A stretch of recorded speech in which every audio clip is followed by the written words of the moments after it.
Hey everyone, welcome back to the channel. And if you're new here, thanks for joining. Today we're looking back at one of Microsoft's most interesting and arguably most misunderstood products ever made, the Microsoft Zune.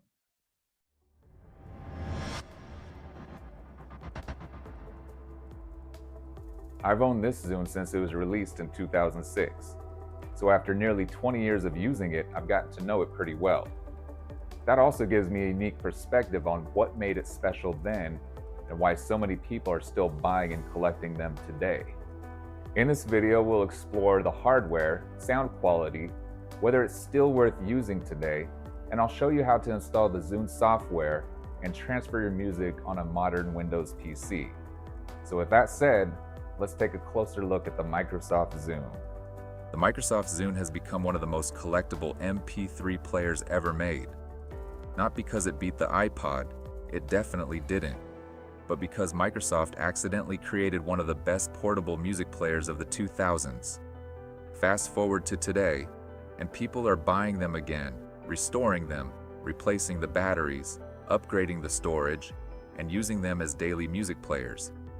But here's the question: if you find one on eBay today, is it actually worth buying? And can you even get music onto it anymore? Let's find out. Microsoft introduced the original Zune in late 2006, hoping to compete directly with Apple's iPod. At the time, Apple completely dominated portable music players, but Microsoft thought they could offer something different. The Zune featured a much larger screen than most competing players, built-in FM radio, wireless sharing between Zunes, and a software experience that many people actually preferred over iTunes.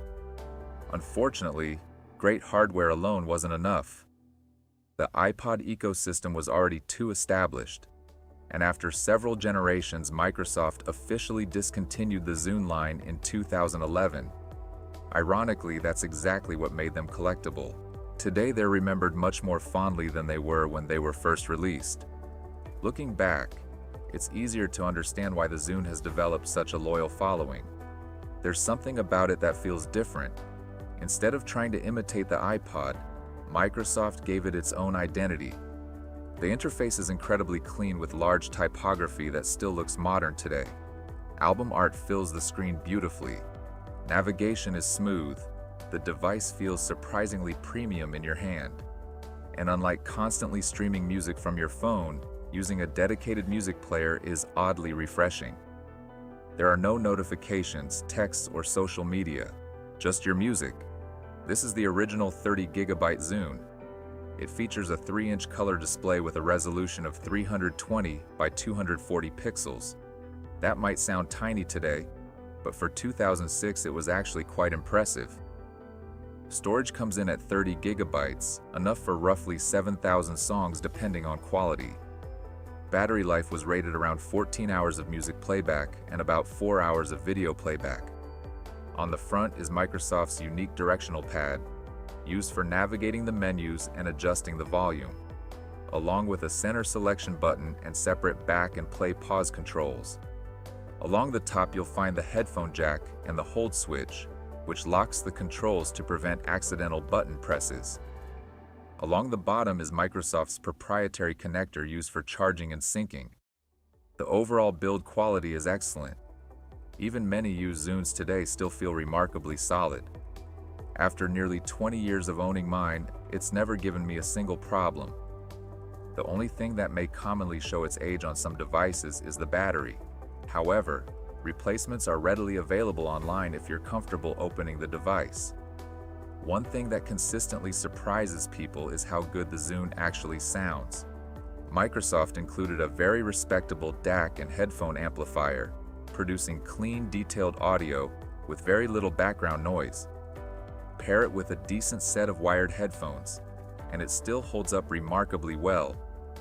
It supports MP3, WMA, AAC, WAV, and several video formats, giving you plenty of flexibility when building your music library.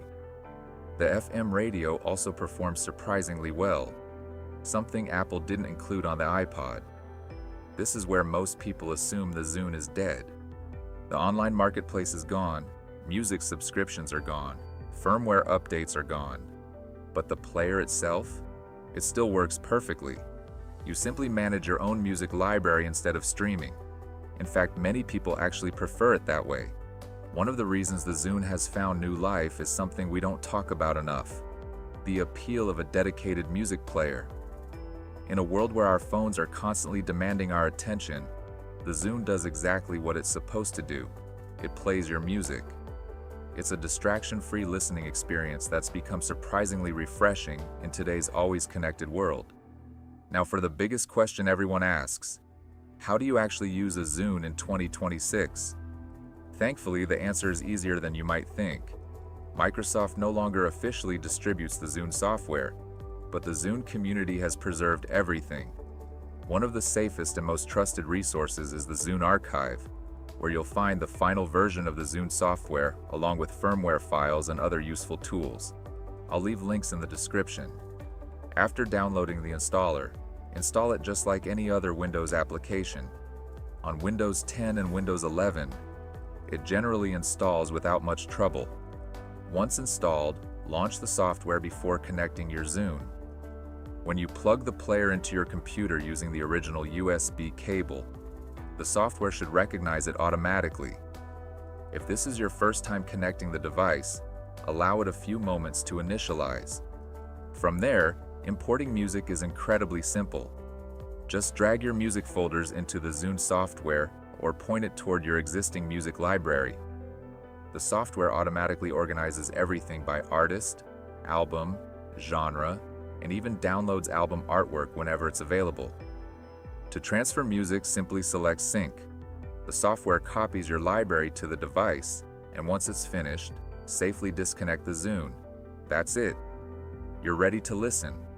If you're thinking about buying one, there are a few things I'd check. First, verify that the screen isn't heavily scratched. Ask whether the battery still holds a charge.